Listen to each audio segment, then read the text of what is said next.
কেন্দ্ৰীয় সমিতি আৰু গ্ৰাম জিলা সমিতিৰ সহযোগত আমি মুখ্যমন্ত্ৰী ভৱনত মানে একবিংশ শতিকা নিবনুৱা সমস্যা আৰু ইয়াৰ সমাধানৰ উপায়খন আলোচনাচক্ৰ অনুষ্ঠিত কৰা হৈছে। এই আলোচনাচক্ৰখনত আমি মূলতে নিবনুৱা সমস্যাটো কেনেধৰণে সমাধান কৰিব পৰা যায় এই সম্পৰ্কত আজি আলোচনাচক্ৰখন হৈছে।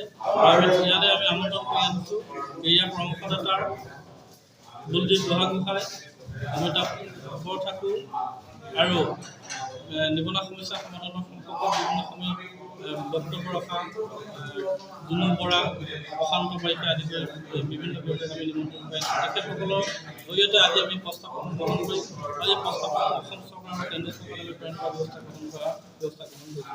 মূলতঃ আমাৰ এটা উদ্দেশ্য আছে যে আগন্তুক 2026 চনত যিয়ে চৰকাৰ গঠন কৰক, সেই চৰকাৰখনে অসমৰ নিবনুৱা সমস্যা সমাধানৰ কাৰণে এটা নিবনুৱা সমস্যা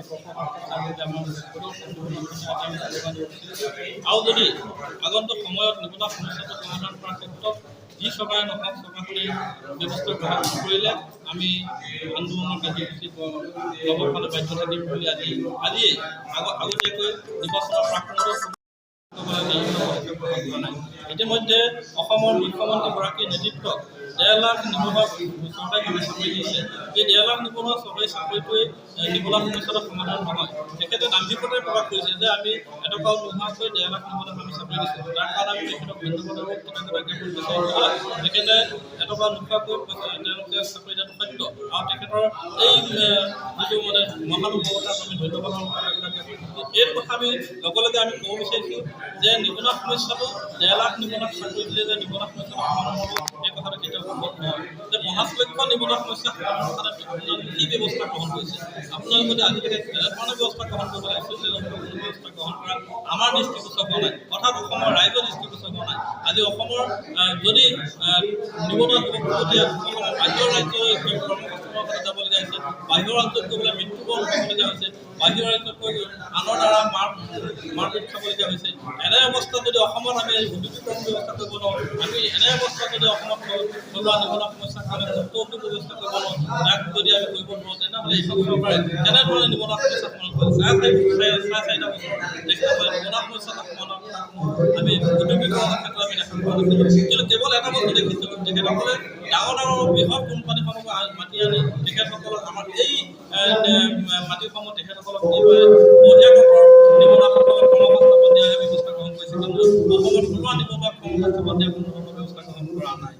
ইতিমধ্যে তেখেতে কৈছে অসমৰ প্ৰায় 50,000 নিবনুৱাক অসমৰ বাহিৰলৈ তেখেতসকলে প্ৰেৰণ কৰিব। অৰ্থাৎ মানে তেখেতে কৈছে জাপানলৈ প্ৰেৰণ কৰিব। জাপানত ইয়াৰ অসমত প্ৰশিক্ষণ দি জাপানলৈ প্ৰেৰণ কৰিব আৰু জাপানত তেখেতসকলে কৰ্মসংস্থাপন দিব। এইটো আচলতে কি হৈছে? এইটো এটা মানে আভাৰ এটা কিছুমান কথা তেখেতে আভাৰ কথা কিছুমান কৈছে আৰু আভাৰ কথাখিনি আমি মানি ল'ব বিচৰা নাই। গতিকে আমি এটা কথা কওঁ যে অসম চৰকাৰখনে বৰ্তমান সময়ত যি ব্যৱস্থা গ্ৰহণ কৰিছে এই ব্যৱস্থা আমি গ্ৰহণ কৰিবলৈ আমি দেখা নাছিলোঁ। আৰু আগন্তুক সময়ত যি চৰকাৰে নহওক, বিজেপিয়ে হওক, AJP হওক, কংগ্ৰেছে হওক, যি চৰকাৰে নহওক, নিবনুৱা সমস্যাটো কিন্তু সমাধানৰ কাৰণে বিশেষ তেখেতসকলে গুৰুত্ব প্ৰদান কৰিব লাগিব।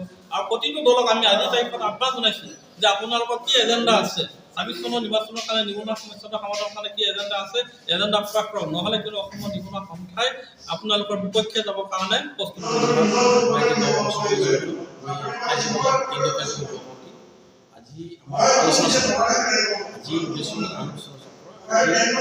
গোটেই বছৰ আমি কি কৰিম বা নিবনুৱা সন্থাসকলৰ পৰা গতিকে আমি আজি যিটো আলোচনা চক্ৰ এইজনৰ ব্যক্তিক আমি মাতিছোঁ, তেওঁলোকে বিভিন্ন জনে কিতাপত বা বিভিন্ন লিখিছে। তেওঁলোকক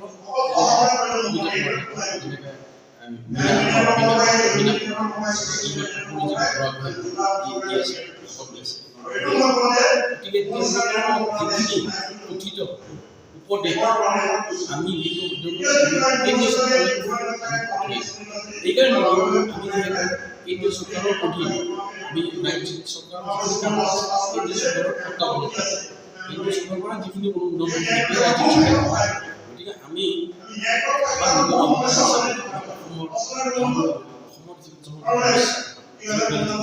বাঢ়ি গৈ আছে চৰকাৰে কৰিছে চৰকাৰী চব কৰিব নিজেও নিজকে স্বাৱলম্বী হ'ব লাগিব নিজে দিহা পৰিৱৰ্তন কৰিব কেনেকৈ আমি স্বাৱলম্বী হ'ব পাৰোঁ আত্মনিৰ্ভৰ হ'ব পাৰোঁ কেনেকৈ পাৰোঁ বিভিন্ন নাগৰিক হিচাপে আমি আলোচনা কৰোঁ তাৰে আমি চৰকাৰী বছৰে দিশত আজি ২৭ ডিচেম্বৰ গতিকে আজি ২৭ ডিচেম্বৰ কিছুমান ব্যক্তিৰ পদে পৰামৰ্শ লৈ আমি তেওঁলোকৰ আমি বিয়াবলৈ বিয়াবলৈ তেওঁলোকে আমাক সমাজত বুজিব সেই ভিত্তিত আজি এইখন আলোচনা চলি আছে তাৰ লগতে আজি সমাজ হিচাপে মই সমাজ প্ৰতিষ্ঠাপন কৰি মই সমাজৰ সম্পৰ্কে কাম কৰি থাকোঁ গতিকে সমাজৰ অভিযোগ যিখিনি কৰি আহিছোঁ মই সদায় কৰ্মপ্ৰেৰণা হিচাপে মই কাম কৰি আহিছোঁ নতুন বছৰ পুৰণি বছৰ বিদায় দিছোঁ আৰু নতুন বছৰ আদৰি মাঘ বিহুৰ মাঘ বিহুৰ লগ জনাইছোঁ আৰু নতুন বছৰৰ কাৰণে নতুন এটা আশাৰ যাতে চিত্ৰ তথ্য আহি তাৰ কাৰণে নতুন দৰে আমি কাম কৰিম আৰু অসমবাসীৰ জ্ঞানী গুণী শিক্ষিত চাকৰি সকলোৱে যাতে নতুন এটা চাকৰিৰে কাম কৰি যায় অসমবাসীৰ যাতে অসমখন আগবঢ়াই নিব পাৰে